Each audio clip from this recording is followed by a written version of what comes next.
Hola, ¿qué tal? Bienvenidos a Universo Premier League. He recibido un cordial saludo de Álvaro Romeo. Es jueves 24 de octubre y hoy me he desayunado con un par de portadas interesantes. La primera era del diario The Times. Veo que las letras están al revés, pero os lo digo. Básicamente dice o cita José Mourinho, el diario The Times, diciendo que el Manchester United le debería una medalla. Y paso al diario The Sun, también diario de esta casa. Las letras están al revés. Poneos enfrente de un espejo y lo veréis bien, seguro. Y dice José Mourinho: todavía podría ganar el título con el Manchester United. Se refiere a la temporada 2017-2018, cuando el Manchester United terminó segundo en la Premier League. Y claro, como el Manchester City está siendo juzgado por esos 115 casos de irregularidades, pues José Mourinho, que es un caníbal de títulos, pues estaría encantado también de llevarse el título de la Premier 17 y 18 a posteriori. Si hay un entrenador que lo celebraría, sería precisamente él, no tengo ninguna duda. Pero bueno, también hay que decir que los periodistas le preguntaron sobre estas cosas en la previa del partido entre el Fenerbahce y el Manchester United, que se va a jugar esta noche. Pero bueno, vamos a hablar en este Universo Premier League, que también grabamos en YouTube, como podéis ver si habéis ido al canal, en el canal Talksport Español. Vamos a hablar de la Champions League, que nos deja un pleno de victorias de los ingleses. También querría hablar de un Barcelona que ha dejado atrás por fin una racha durísima contra el Bayern de 6 derrotas seguidas, incluido un 8-2. Y el Barcelona dejó constancia de que, además de Lamine Yamal, hay otro jugador como Rafinha que está hecho un toro estos días. Hablaremos también de otra exhibición en Europa de Vinicius, este 2024. Vini Junior se ha llevado por delante al fútbol alemán él solito y haremos una previa del Arsenal-Liverpool, el partidazo de esta jornada. Y también nos compadeceremos, Leo Manuel, del bueno de Evangelos Marinakis, el dueño del Olympiacos griego y también del Nottingham Forest, porque el pobre Manuel tiene mal la garganta, ¿eh? Lo sabes que has escrito tú estos días sobre ello y tiene mal la garganta porque el, Mucha eh, flema. el pobrecito sí además se fuma 2 o 3 puros al día. Y esto no me lo invento yo, lo ha dicho él para alegar algo en su defensa y por eso escupe tanto, con tal mala suerte que escupió en el suelo, que estaban a punto de pisar los árbitros a su paso por el estadio. Pues nada, sin más dilación, saludo a Leo, a quien le hemos escuchado ya carcajearse ahí de fondo. Hola Leo, ¿qué tal? Estaba jijeando un poquito, es cierto, que está muy buena, seguro. Y Manuel Sánchez. Manuel, tienes ahí un fondo de pantalla que es tan bonito que parece hasta de esos prefabricados de antemano, con una Sí, plantita, con una cortina que parece la cortina de una casa bien llevada. Te felicito por tu background. sí, sí, sí. Sí, nada, bueno, un placer estar aquí, sí, y por primera vez en vídeo.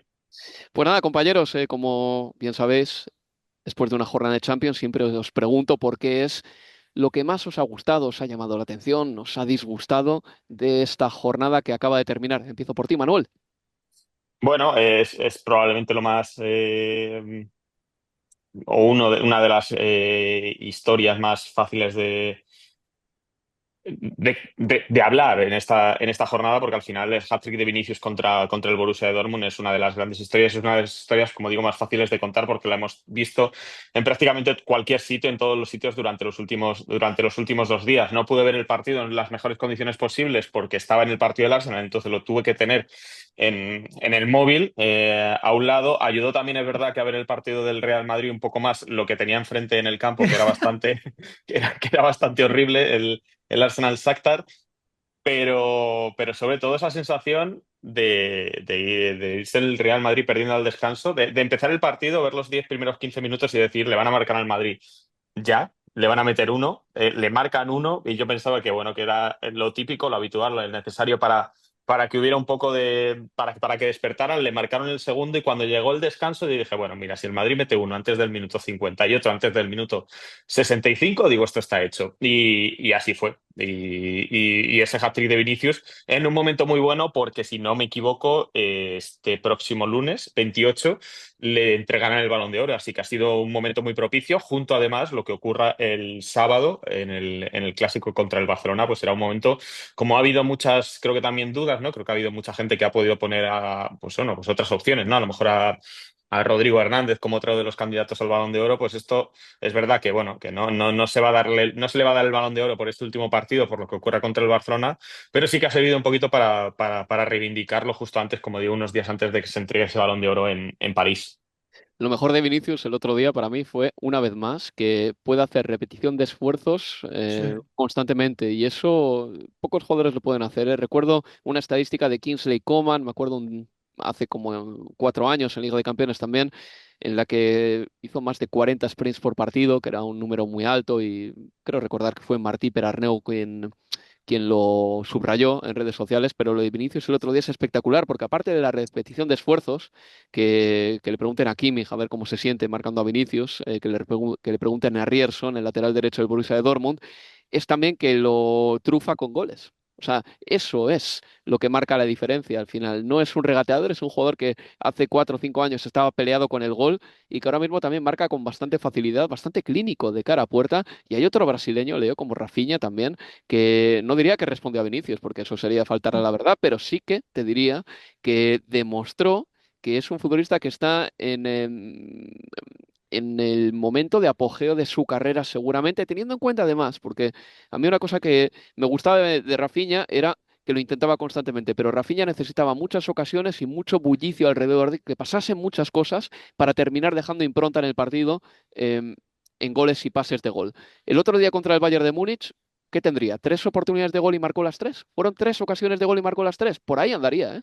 Bueno, es que en un Barça igual muy efectivo, porque eso a nivel individual de Rafinha, pero en lo colectivo también, no es que el Barça llegó muchísimo y marcó cuatro, no, llegó lo justo y necesario para hacer lo eficaz que terminó siendo, pero a Flick lo que es de Flick en términos de Rafinha, porque Flick lo puso o lo hace jugar bastante más por dentro de lo que estábamos acostumbrados y estamos viendo un Rafinha esplendoroso. Obviamente lo mejor que le hemos visto con la camiseta blaugrana al brasileño. Bueno, y aparte bueno, de lo que dice Manuel, de Vinicius como hombre destacado de la jornada, ¿con qué te quedas tú, Leo? Mirá, te soy sincero, yo tenía en mis anotaciones, tenía a Vini, pero estaba seguro que Manu lo iba a sacar. Tenía el Barça, pero dije, ya tenemos un equipo de la liga, teniendo en cuenta que Manu iba a sacar seguro a Vini. Entonces voy con mi tercer punto, que no deja de ser, me parece, menos importante, si va de la mano con la Premier y con el fútbol inglés, me quedo con el Liverpool. No en términos de la victoria per se como visitante anoche en Leipzig, 1-0 con el gol de Darwin. Pero es que es la primera vez en 132 años de historia del Liverpool que gana 11 de sus primeros 12 partidos en el comienzo de una temporada. Fue el sexto triunfo consecutivo fuera de casa para el Liverpool de Arne Slot. Otro récord también histórico para el Liverpool. Así que me quedo con los de Anfield ahora. Es una pena que no lo hubiéramos comentado antes, esto, porque te hubiera pasado sin problemas a Vinicius para comentar otra de las cosas de las que estuve atento ayer, que es el Atlético de Madrid. O sea, el Atlético de Madrid que lleva, creo que desde 2021 sin ganar un título, que ayer pierde contra el Lille de la forma que pierde, que es verdad que el penalti que le pitan a Coque es polémico, por no decir inexistente. Pero el Atlético de Madrid pierde, lleva dos derrotas seguidas contra Benfica y contra Lille, están, no sé si 24º o algo así en la clasificación, que creo que no es dramático porque aún quedan 5 partidos. Pero ¿a qué aspira ahora mismo este Atlético de Madrid?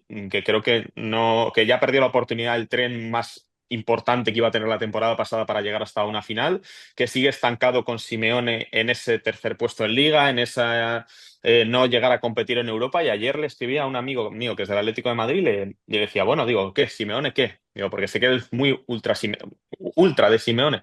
Decía, no, no, todo bien, todo bien. O sea, ellos siguen, ¿no? O sea, aunque, como digo, o sea, no, como les ha sacado de donde estaban, siguen manteniendo que Simeone es el camino, aunque en estos, como digo, 3 años creo que sin ganar un título y con una cierta sensación, por lo menos desde mi parte, desde mi perspectiva, de estancamiento en este Atlético de Madrid, que además jugó contra un Lille que venía con suplentes, que venía con un montón de suplentes porque, bueno, habían hecho cálculos, que es quizá otro de los problemas de este formato, que al ser tantos partidos se tiende a la rotación cuando normalmente la Champions League no es una competición para rotar.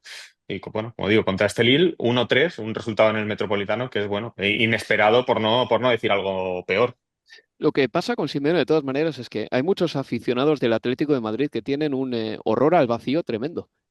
¿Por qué Mm. un Jürgen Klopp, por ejemplo, no podría sacarle más partido, más chispas a un Atlético de Madrid? Sé que es imposible porque Jürgen Klopp ahora pertenece a la factoría de Red Bull, de acuerdo, ya no está digamos que disponible para ese tipo de trabajos, pero mm, es perfectamente factible que llegue un entrenador bueno. Hay dinero de sobra para pagarle, porque pagándole la mitad de lo que cobra Simeone te va a aceptar el puesto y le podría sacar las mismas chispas que Simeone.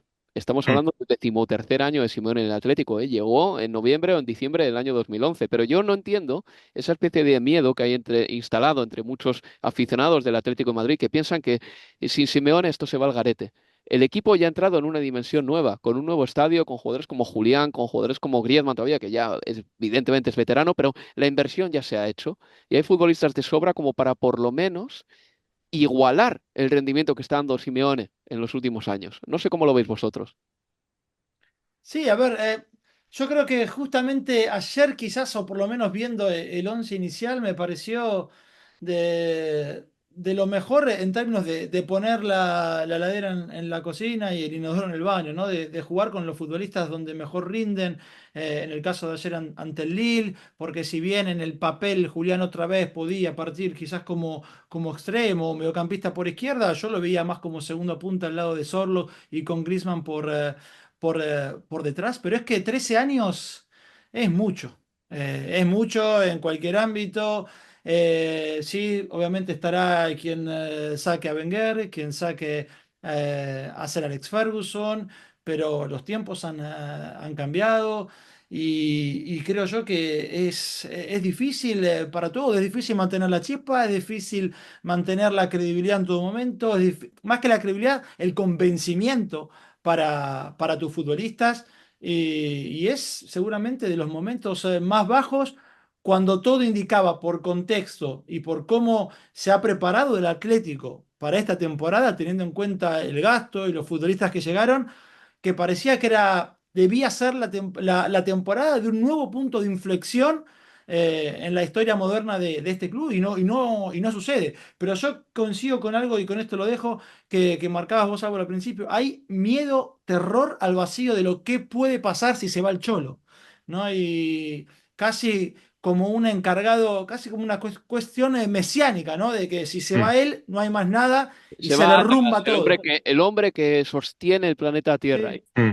No sé hasta qué punto es miedo al vacío o también agradecimiento, porque dirían, bueno, es que estábamos como estábamos en 2011 y veníamos de lo que veníamos y claro, este hombre nos ha llevado a cotas que digamos inimaginables para entonces. Entonces, habría alguna parte de miedo, pero también ese miedo es el mismo miedo que podría tener un aficionado del Liverpool. O sea, Claro, no hay tanta diferencia a lo mejor entre el Liverpool que cogió.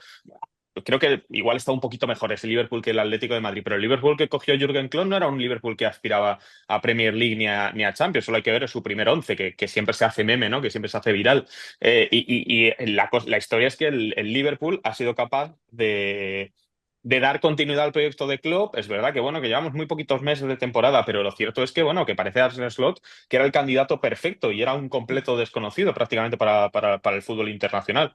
Y ahí lo tenemos, o sea, que hay camino, que hay forma. Igual se podría un poco a lo mejor asemejar al miedo que podrían tener los aficionados del Manchester City con Pep Guardiola, porque creo que Pep Guardiola es una de las bases por las que a este Manchester City le ha ido también, una de las grandes bases. Entonces creo que es un miedo parecido que dependiendo también de cómo se mantenga la estructura del Manchester City, es decir, si sigue, bueno, ya sabemos que Chiqui no sigue, Omar Berrada se fue, veremos Ferran Soriano si sigue. Es verdad que esos pequeños cambios pues le pueden afectar un poquito más al Manchester City, pero yo creo que el Atlético de Madrid en algún momento ya tiene que preguntarse, vale, ¿qué queremos ser? ¿El tercero de la liga todo el tiempo y aspirar a lo mejor una vez cada 5 o 10 años a ganar una liga y a llegar a unas semifinales de Champions o unos cuartos de final? ¿O queremos a lo mejor dar un paso adelante porque así lo muestra nuestra inversión, que, no sé, que somos un equipo que nos hemos gastado 100 millones o prácticamente 100 millones en Julián y no sé si 40 o 50 en Conor Gallagher?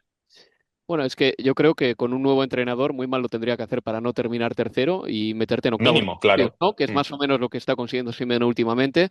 Una cosa del Atlético es que en la Liga hay que decir que está invicto, 5 victorias, 5 empates, pero con ese promedio no vas a ningún sitio actualmente. O sea, Mm. la Liga que gana el Deportivo de La Coruña en la 99-2000 la gana con 69 puntos. En una liga así, el Atlético de Madrid con este promedio y además quedando imbatido en muchos partidos sin perder, no ha perdido todavía en España, te podía dar para ganar. Ahora con un Barcelona y un Madrid que parece que van a empezar a promediar 90 puntos, como está pasando en la Premier, le va a costar mucho al Atlético de Madrid pelearlo. Pero bueno, veremos lo que sucede. Mirad, chavales, vamos a pasar ya a los clubes ingleses, que son mayoritariamente los clubes que nos ocupan. Y al estilo Match of the Day, yo he hecho un orden de importancia de A victorias. ver. Vamos a hablar de mayor a menor de la importancia de los partidos de los clubes ingleses. 4 victorias para todos ellos, pero para mí lo más interesante o lo más llamativo o lo que de verdad creo que es noticioso es el hecho de que el Aston Villa todavía sigue ganando en Champions y además con cierta solvencia. Es un equipo que llevaba 40 y pico años sin pisar esta competición. Le ganó 2-0 al Bolonia. Cierto es, el Bolonia es otro equipo como el Aston Villa. Llevaba muchísimo tiempo sin pisar estos lares, si es que alguna vez los pisaron. El Aston Villa este verano ha invertido. El Bolonia este verano mayormente ha perdido jugadores. Esa es la diferencia entre quedar cuarto en la Serie A y quedar cuarto en la Premier. Un equipo cuarto de la Premier dice, me he entrado en Champions, encima me voy a reforzar. Un Bolonia pierde a Calafiori, por ejemplo, para que nos entendamos, esa es su realidad. Pero el Aston Villa luego ganó con goles de Durán y de un McGinn que ha vuelto y que Sí. sigue siendo uno de los pistones principales de este equipo, de los que activa el equipo, Leo.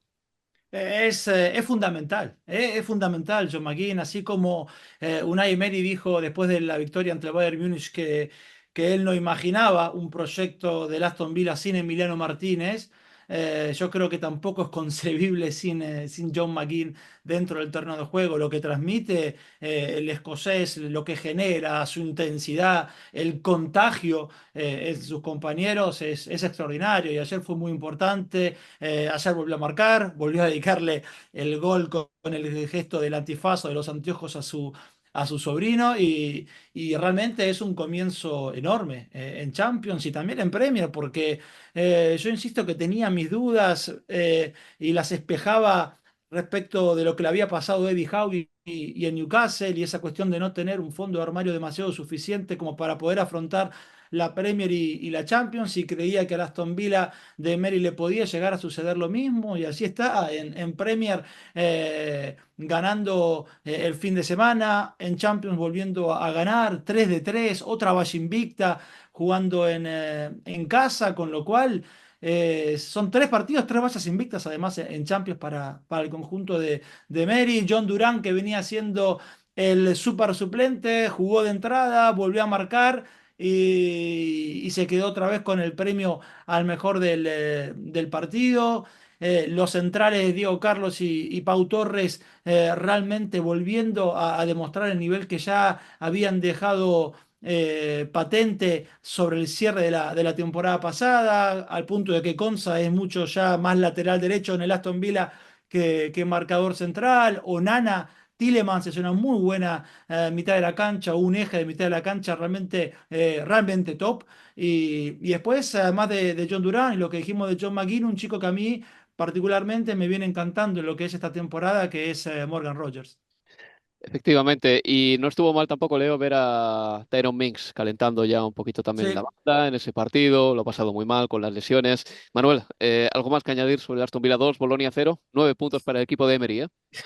Sí, 9 puntos para el equipo de Emery, 9 puntos para el Liverpool y 7 puntos para el Manchester City. Al final, los tres primeros puestos de esta Champions League son para equipos ingleses y creo que quizá esta sea la primera jornada en la que nos podemos empezar a tomar un poquito más en serio esa clasificación y a echarle un vistazo, porque en los primeros partidos, la primera, la segunda jornada, yo escribía, ¿no? Y decías, bueno, pues el Manchester City se pone con este empate contra el Inter, 14º, ¿no? Y decías, bueno, esto no significa nada, o sea, Nada. son tirar unas palabras ahí, pero que en realidad no. Y yo creo que ahora, a partir de ahora ya sí que puedes decir, bueno, pues el Aston Villa está primero, el Liverpool está segundo, el Manchester City está tercero, y ahora ya sí que los equipos se empiezan a definir las clasificaciones. Creo que lo hablamos en su momento de que con los puntos que tiene ahora mismo el Aston Villa, creo que tenías un 99% de posibilidades de estar entre los 24 primeros. O sea que ya prácticamente, a falta de 5 jornadas, el Aston Villa puede prácticamente asegurar que va a estar por lo menos en esos 16avos de final o en esa ronda previa a los octavos, y eso es un grandísimo logro para el Aston Villa.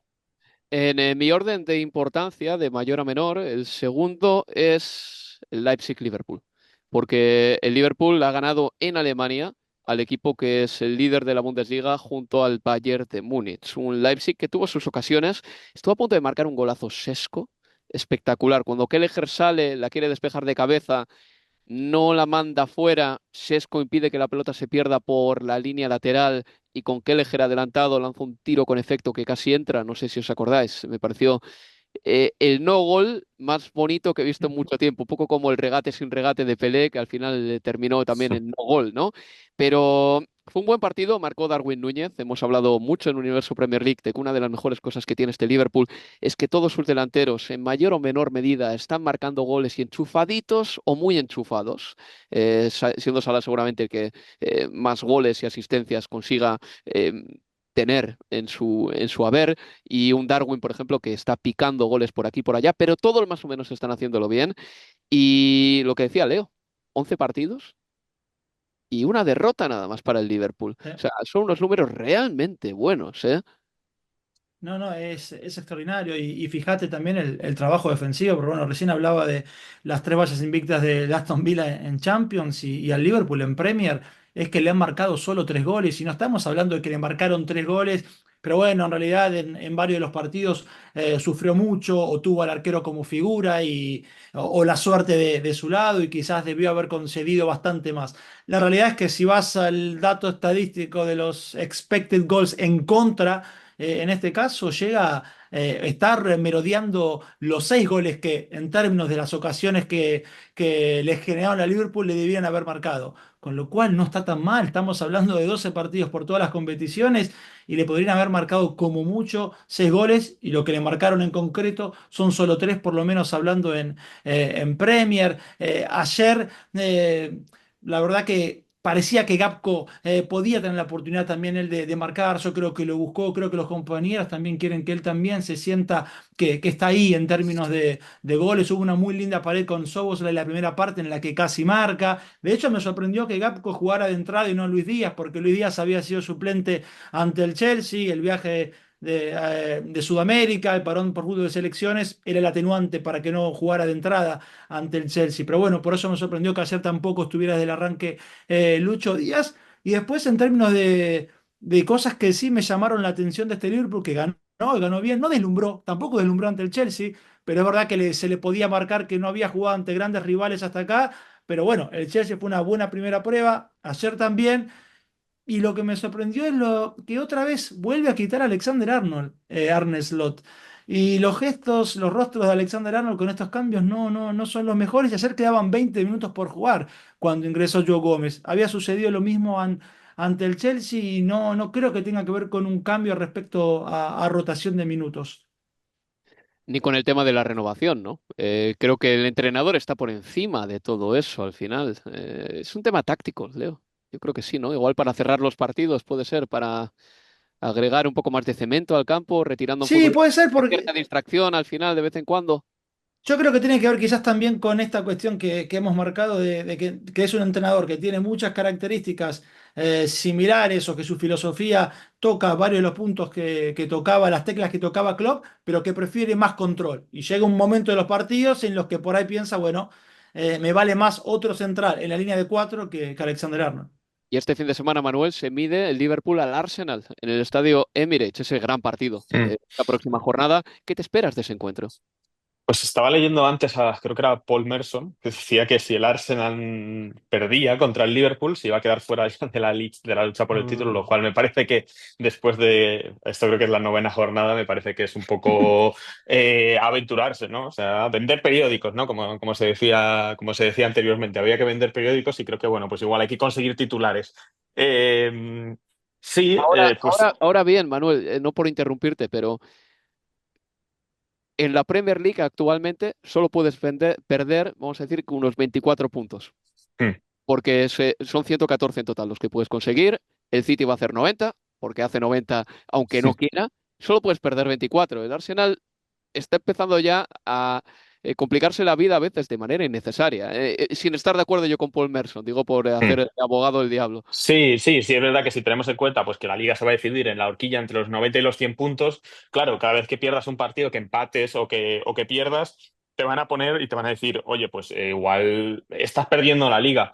Pero creo que también en esta misma liga en la que se ha visto que los equipos son capaces de hacer rachas de 10, 12, 15 partidos ganando todos, y sacando siempre los 3 puntos, pues creo que quitar a uno, quitar a otro porque hayan perdido y más sobre todo en un duelo directo, pues no lo veo del todo claro. Quiero ver sobre todo el Arsenal cómo, pues no sé, cómo decir, cómo cambia toda esta narrativa, porque últimamente está dando la sensación que son un poco las víctimas, ¿no? Del sistema. Es decir, que son a nosotros a los que nos expulsan a este jugador porque tal, porque he movido la pelota, a este otro también porque ha ralentizado el juego, el otro día expulsan a Saliba, pero no expulsan a Tosin en el partido del No, Chelsea y bueno, el pero Liverpool por prácticamente la misma acción.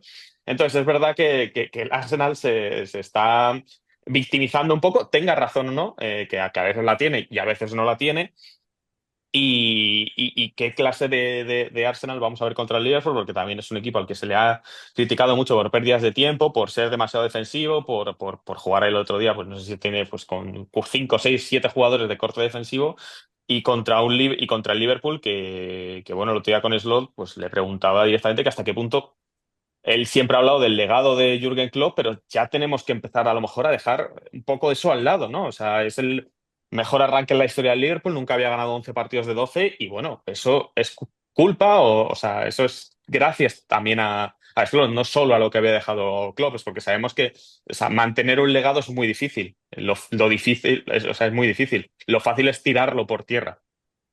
Me espero un partido en el que quizá no haya una presión tan frenética mm, como la que habría si Jürgen Klopp fuese el entrenador del Liverpool. Este Liverpool presiona de una manera un poco más paciente, porque esto lo hemos hablado mucho nosotros. O sea, hay partidos de la Premier, sobre todo entre los tres primeros, el Arsenal, el City y el Liverpool, que parece que van a ser un partidazo, tenemos expectativas, y luego se presionan tanto que se asfixian. No hay espacio para la creatividad y de repente pasan los minutos y no sucede nada. ¿Cuántas veces hemos visto ese partido en Premier en los últimos 2 años? Muchísimas veces. Pero aquí entra un factor desconocido, que es el de Arne Slot.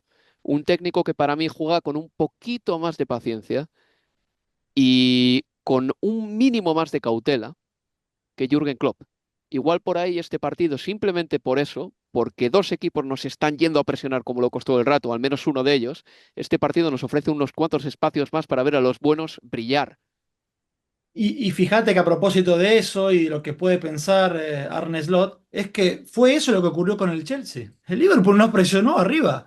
Era raro ver en Anfield al Liverpool esperando prácticamente o 3 cuartos de terreno del Chelsea, con esos 4 hombres por delante de la línea de 3 del conjunto de Maresca. Y bueno, y de hecho así lo complicó también el Chelsea al Liverpool, ¿no? Porque después en la mitad de la cancha quedaban 3 contra 2 porque tenía un lateral invertido adentro y el Liverpool tenía un doble pivote, que es algo que se va a encontrar también con el Arsenal, si esa es la misma intención, ¿no? La de esperar un poquito más en un bloque medio. ¿Qué hace Arteta? Lo de siempre. Calafiori, bueno, Calafiori no porque está lesionado, pero un lateral va a ir adentro y allí puede quizás complicarlo al Liverpool. Para mí el gran problema del Arsenal en este momento, sin Saka, habrá que ver si llega, y sin Odegaard, es una falta de creatividad. No sé si la palabra es alarmante, por ahí estaría exagerando, pero la verdad es que el otro día se vio un equipo bastante letárgico que, salvo en el primer tiempo, cuando el balón llegaba afuera un poquito con Gabriel Jesús, que es verdad que el primer tiempo estaba muy activo, participativo, la pedía, encaraba. Después faltaban ideas.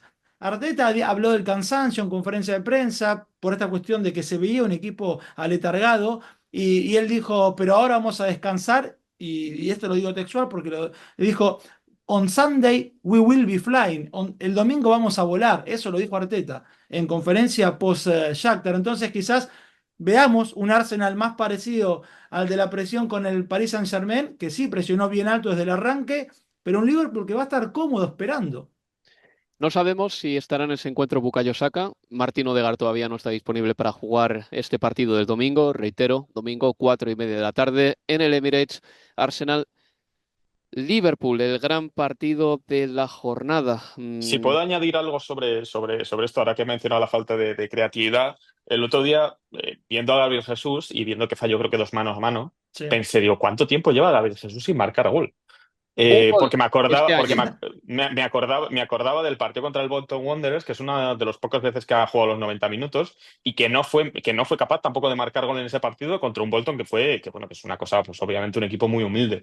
Y lleva una racha de 23 partidos sin marcar gol. Es uno de todos los delanteros y segundos delanteros de las grandes ligas europeas. En 2024 solo hay un hombre con peor promedio goleador que él, que es Amine Salama, del Stade de Reims, que ha estado en total, que ha marcado un gol ha marcado un gol en 26 partidos. Gabriel Jesús ha marcado un gol en 25, pero suma 23 seguidos sin anotar. Sí. Eh, en este tiempo ha disparado 26 veces, de ellas 6 a portería y ha acumulado un goles esperado de 4,5. Está de largo en el peor año de su carrera, porque digo, ha marcado un gol y en 2019, por ejemplo, para compararlo, creo que llevaba 32 sumando selección y equipo. Y yo lo que me pregunto es, ¿esto es porque juega poco? ¿Esto es porque cuando juega también a veces lo hace pegado a una banda, como el otro día, que jugó Havertz en el centro y el juego por la banda? ¿O esto es porque Gabriel Jesús pues, ha perdido la confianza o no está contento en el Arsenal? ¿O qué es lo que le pasa a un delantero que nunca te marcaba pues 20 goles en una Premier, pero que siempre estaban por lo menos por encima de los 15 o en los 15 14 un año, sí, 17 otro? ¿Qué le pasa a Gabriel Jesús para que nos esté dando estos números que son tan malos? Esto para mí es la prueba de un par de cosas. En primer lugar, que las rachas no son para siempre, ni las buenas ni las malas, porque Gabriel Jesús cuando llega a la Premier parecía un delantero medianamente certero, sobre todo en sus primeros años en Manchester City. Y segundo, creo que no hay una edad idónea para ser un goleador. Algunos jugadores son muy jóvenes, goleadores prematuros y luego dejan de marcar. Nadie sabe muy bien por qué. Y otros delanteros de repente a la edad de los 30, 32 años se ponen a marcar goles como locos y tienen ahí unas temporadas de vértigo. El mejor ejemplo y el más reciente, Karim Benzema, ¿no? Por irnos a un futbolista que todos reconocemos rápido. Pero sí que creo, Leo, y además tú hablaste con Arteta y le preguntaste a Mikel Arteta sobre Gabriel Jesús, sí que creo que hay una corriente últimamente, aparte de la corriente tóxica de redes sociales en las que todo es criticable y todos están jugando mal y los rivales son una auténtica basura y todo eso, hay una corriente también con la que yo no quiero comulgar y a la que no quiero pertenecer, que es la condescendiente con los delanteros que no anotan en equipos grandes. Rasmus Højlund.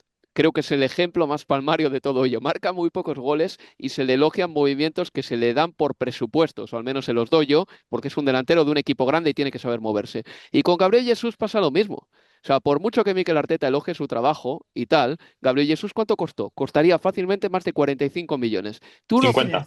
50. Tú no fichas a un tipo así para que se mueva bien y trabaje y sea el primero que vaya a presionar como un poseso. Hay algo más que se le tiene que exigir. Y creo que desde el propio periodismo también a veces tenemos que ser más exigentes con jugadores así, que por lo que sea no rinden y punto. Antes, hace 20, 25 años, si un delantero que costaba ese dinero no marcaba un gol, se decía claramente, se decía, este tipo está en mala racha y está muy mal.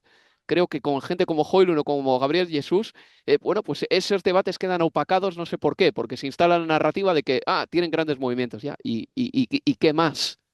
Bueno, a ver, mirá, yo creo que a propósito de eso que estás marcando, para mí el gran punto de que hay veces, y me pasa a mí, esta lectura que ahora entiendo es errónea de creer o de ver, bueno, pero mirá las soluciones que te da este futbolista, porque puede jugar por izquierda, puede jugar como delantero centro, puede jugar por derecha, puede jugar en 4-3-3, puede jugar en 4-4-2 por Gabriel Jesús, y en realidad eso que parece como positivo, el hecho de brindarle muchas variantes al entrenador, eso se genera a partir de que, por lo que se lo compró, el tipo no está en la élite. No es un delantero goleador. Entonces, a partir de eso, que para Arteta no es garantía este futbolista para marcar goles, hay que comenzar a buscarle sitio en otros lados.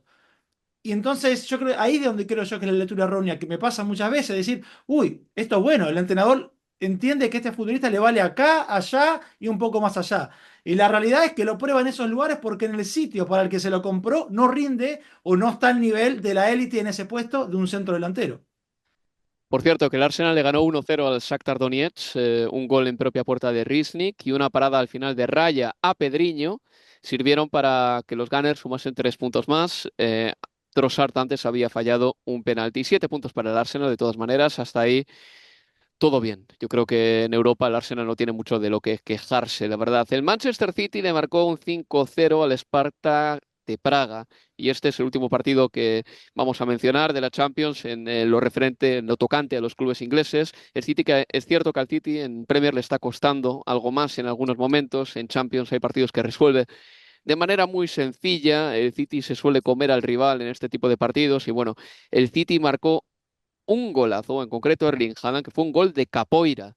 O sea, ese remate que hace Erling Haaland es un auténtico espectáculo porque seguramente tenía los tacos de la pierna levantados a una altura de ¿cuánto? ¿Unos 75?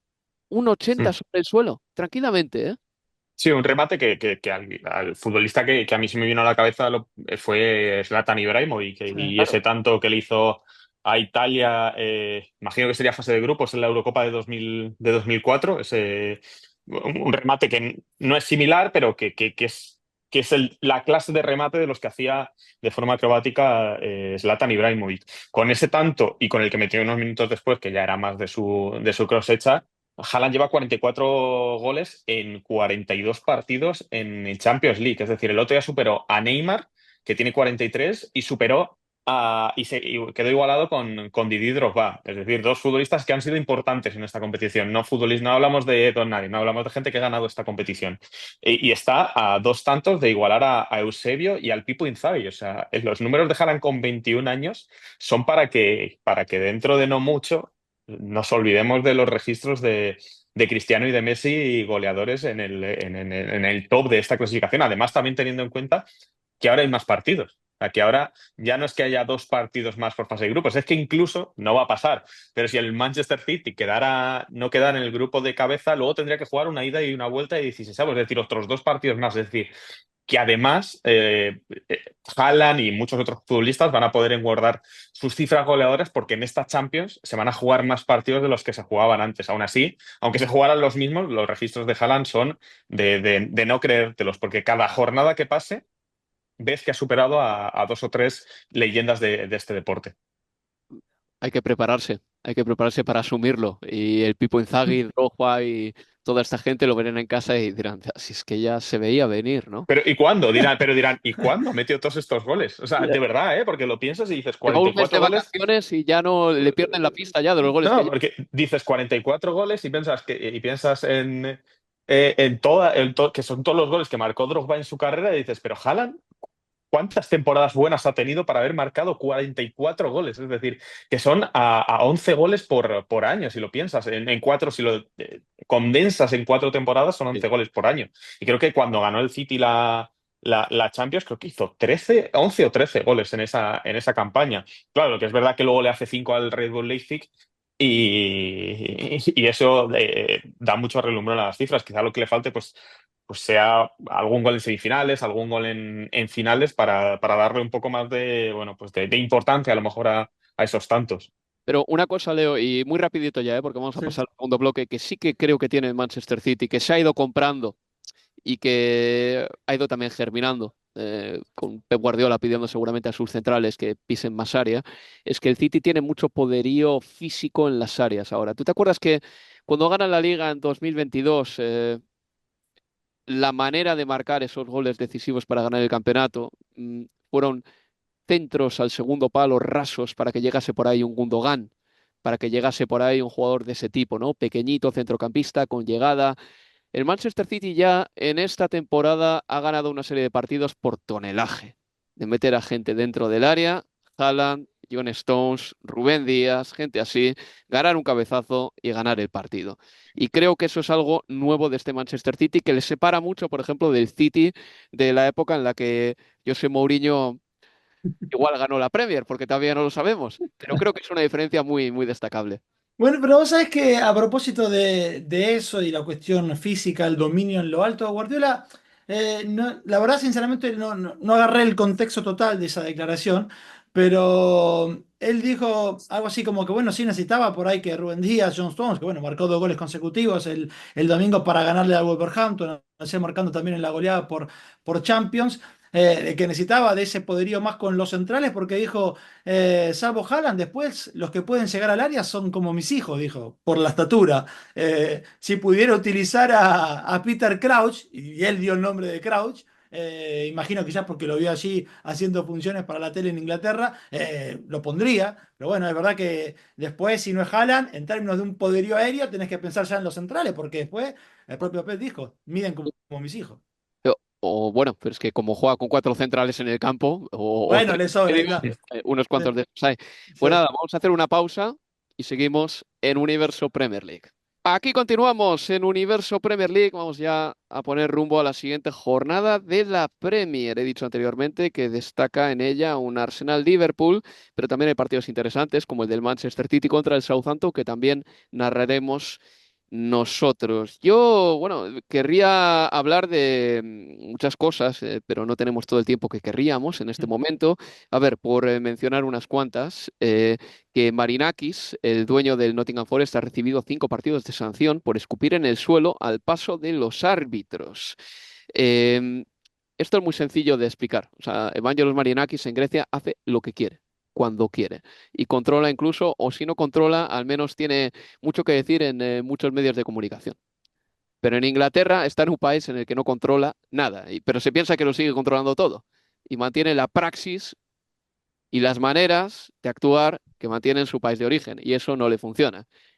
Ya sé que un escupitajo no le hace daño a nadie, pero imaginaos que todo el mundo se pusiese a escupir en Premier al paso de una persona, no necesariamente en su cara, pero sí al suelo. Esto sería una pocilga y sería pues un ambiente feo, irrespirable, tóxico y un ambiente que no favorecería la cordura en absoluto. Así que creo que está bien sancionado.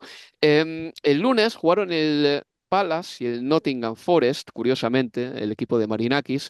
No sé si tenéis algo que decir de ese partido que se jugó pues unas horas después de que grabásemos Universo Premier League, Leo. Manuel. A ver, es un partido, una derrota que a Glasner lo deja en una situación algo bastante delicada. Es la realidad, es extraño ver al Palace donde está, en el fondo de la tabla, teniendo en cuenta cómo había terminado además la pasada temporada, pero al mismo tiempo para Glasner está el atenuante y es un claro atenuante de que le desarmaron allí donde el equipo más tenía, con las salidas de Olise, con Joachim Andersen, que hacía una muy buena pareja de centrales con Marguecki, que es verdad, bueno, se lo pudieron quedar cuando parecía que ese central importantísimo también se les iba, pero es que Berechi ese se quedó sin socio. Llegó Nketiah, Matetá perdió el lugar viniendo de los Juegos Olímpicos, no retomó ese caudal goleador que había dejado también él sobre el final de la temporada pasada, en que Tia no termina tampoco de aclimatarse o de adaptarse a un nuevo ecosistema con Glasner, muy diferente a lo que había en el Arsenal con Arteta cuando le tocaba jugar, y enfrente tiene un equipo que es un equipo serio, este Nottingham Forest con Nuno Espíritu Santo. La realidad es que sí, y Chris Wood, estos futbolistas que, que pueden tener una vida nómade aún hasta en Premier, pero que siempre donde están dejan su marca y al Nottingham Forest está viniendo. Es el Raúl Jiménez que tuvo en su día en uno en el Wolverhampton. Ese es Chris Wood hoy. Está marcando esta temporada, Manuel. Lleva en total 74 goles en Premier en 235 partidos. Me hace gracia porque lleva 74 goles en Premier y 8 pases de gol nada más. Está clarísimo que él cuando la Está para lo que está. chufa, de Sí. Palomero. Ay, sí. Sí, creo que este año, que es el tercer mejor goleador de la liga después de Haaland y de Cole Palmer, creo que es uno de los mejores abrelatas de las grandes ligas europeas, porque sus goles suelen ser el primero del, del partido y además lo hizo, pues fíjate que hablamos de los parones internacionales y pues el otro día precisamente. En el partido entre Liverpool y Chelsea, los 4 futbolistas sudamericanos se quedaron en el banquillo: Enzo, Darwin, Luis Díaz y McAllister. Se quedaron los 4 en el banquillo, quizá afectados porque venían de Sudamérica y bueno, vamos a darle descanso. Bueno, Chris Wood venía de Nueva Zelanda, de marcar en los 2 partidos internacionales con Nueva Zelanda, ¿no? No te voy a engañar, no me acuerdo contra quién era, pero bueno, Fiji, Samoa, etcétera. Eh, Vanuatu, había- Sí, sí, pues, eh, pues, pues igual era por Vanuatu, ahí. pues no me acuerdo exactamente. Venía de marcar en esos 2 partidos con ya, pues, Chris Wood tiene más de 30 años, si no creo recordar mal.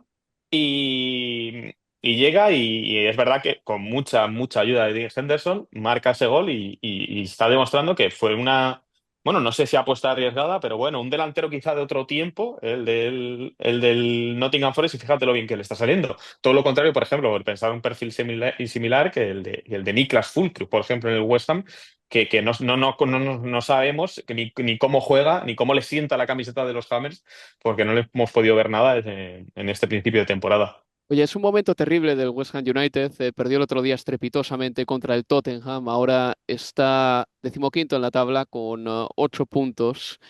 Hay una cosa que mi jefe, Tom Rennie, que básicamente hace el trabajo que hago yo muchísimo mejor, pero en inglés, siempre dice que Lopetegui puede ser un entrenador que no está funcionando en el West Ham United. Él habla en términos mucho peores de Julen Lopetegui. Yo no, yo no. Yo sé que Lopetegui es un buen técnico, pero dice, la gran paradoja de todo esto es que tenemos al Wolves, al Southampton, al Palace, al Ipswich ahí en Premier y, y es que va a bajar uno de esos. Pero el West Ham United lo tiene que hacer de pena y tiene que caerles un rayo encima del campo de entrenamiento para que terminen bajando. Porque eh, mal que bien van a sumar 42 puntos y con eso está estadísticamente demostrado que tú te quedas en esta Premier League. Y quizá por eso igual aguante Lopetegui sin hacer una buena temporada. Pero, Eso es un pero es argumento que que utiliza él Pero como, es triste, ¿no? Porque es un claro, equipo que viene de ganar un título europeo hace 18 meses, creo, o 14 meses. Es un título que es un equipo que, si no tengo la lista delante ahora mismo, pero que estoy seguro que está en el top 5 de equipos que más dinero han gastado este verano, porque hasta la última semana era el equipo de la Premier que más dinero ha gastado. De hecho, no sé si le superarían a lo mejor en algún fichaje de estos millonarios, le Chelsea, acabarían superando. superaría. Probablemente el Chelsea le acabó superando, pero no me extrañaría que fuera top 2 o top 3 y que ha ganado un título europeo y que ha estado en Europa League y que ha estado compitiendo en Europa. Es que es triste que pasáramos a pensar, dijera, bueno, es que no va a descender el West Ham. Ya, bueno, pero es que quizá está en un momento en el que tiene que aprovechar y ahora que tiene un poquito de renombre, que tiene, o sea, renombre en el sentido europeo, y que los jugadores querrán venir y que han formado un equipo bastante bueno, que me parece muy bueno, con muchos futbolistas buenos, de verdad, de calidad, que dar ese paso, no conformarse con, bueno, vamos a llegar a los 42 puntos, no vamos a descender, porque claro, están el Leicester, el Ipswich y el Wolves o el Crystal Palace o quien sea, y yo creo que si no va a cometer, le va a pasar a lo mejor lo que al Palace, que decimos, lleva una década en Premier, pero una década en la o sea, que su máxima aspiración ha sido el 10.º puesto. Pues yo creo que este West Ham tiene que estar para otra cosa y espero de verdad que Lopetegui lo encarrile, porque le hayan dado la confianza, porque esté probando muchos futbolistas nuevos, etcétera. Bueno, calendario duro, pero que consiga encarrilarlo y que sea pues una situación similar a la de Iraola el año pasado con el Bournemouth, que llegó al parón internacional de octubre sin haber ganado un partido, más allá de un partido en Copa de la Liga, creo, y el aguantarle y el mantenerlo en el puesto al final mereció la pena. Pero hay una diferencia para mí con Iraola, Manu, que si bien eso que vos marcás es cierto y recién para noviembre se vio un mucho mejor Bournemouth y se disiparon las cuestiones que tenían que ver con un posible despido, es que aún en la derrota se veía, ¿A eran qué equipos jugaba? con una Mm, identidad, vos sabías mm. medianamente a qué jugaban y la verdad es que con el West Ham eso no ocurre. Yo no tengo, y creo haberlo dicho, para mí Lopetegui es un entrenador en general que gana, pero yo no tengo claro cuál es la identidad, la filosofía de Lopetegui, pero tampoco la tiene claro en West Ham, porque el West Ham antes de contratar a Lopetegui, 2 semanas antes se reunió con Amorín, el entrenador del Sporting de Lisboa, que iría a reemplazar a Pep Guardiola y que juega a otra cosa de lo que propone o que vemos que propone Lopetegui con el West Ham. Con lo cual yo creo que tampoco allí en el club tenían demasiado claro que aspiraban en términos futbolísticos con Lopetegui, más que pensar, nos estaremos trayendo un nombre de peso que Lopetegui tiene y que se ha ganado. Y cuando no tienes identidad, no puede pasarte nada peor que jugar este fin de semana contra un equipo con una identidad futbolística tan marcada como la del Manchester United. Modo ironía on. Pues Sí. nada, el West Ham va a jugar contra el Manchester United este fin de semana y antes de irnos decir que, bueno, un buen jugador de la Premier League, como Anthony Gordon, ha firmado un nuevo contrato con el Newcastle United. No se sabe la duración del mismo, pero bueno, es una prolongación del contrato que tenía. Es un jugador joven, 23 años todavía, y que mejora poco a poco y cada vez tiene mejor relación de cara al gol. Y antes de nada, no sabía, creo que no hemos comentado que para el Arsenal-Liverpool no estará William Saliba. Os voy a pedir un último apunte nada más. ¿Quién debería ser el central junto a Gabriel Magallanes para este partido contra el Liverpool? A ver, yo me inclino a pensar que va terminando a jugar, que va a jugar allí Ben White y Thomas Partey de lateral derecho. Sí, ya el otro día contra el Shakhtar, de hecho en la parte final, en algún Sí, momento del sí. partido, Tomás Partey jugó de lateral derecho y ya lo hizo hace poquitas jornadas también ahí, así que sí, probablemente, porque creo que Kivio ha quedado ya en un tercer plano, Calafiori no está, así que sí, probablemente esa es la mejor opción. Pues nada, compañeros, gracias por estar aquí, gracias por la paciencia. Un Esperamos placer. de hacer esta grabación. Leo, te dejo que tienes muchos quehaceres pendientes, tú también, Manuel. Y le recuerdo a nuestra audiencia que este fin de semana nos podrá escuchar en Estadio Premier con dos partidos de Premier en directo. Uno será el Manchester City Southampton el sábado a las 3 de la tarde y el otro el Arsenal Liverpool a las 4:30 de la tarde, hora de Inglaterra. Si nos seguís en Twitter, en @Estadio Premier, ahí recibiréis o tendréis el enlace a ese partido para que podáis disfrutarlo con nosotros. Leo, muchas gracias Chao, hasta la próxima.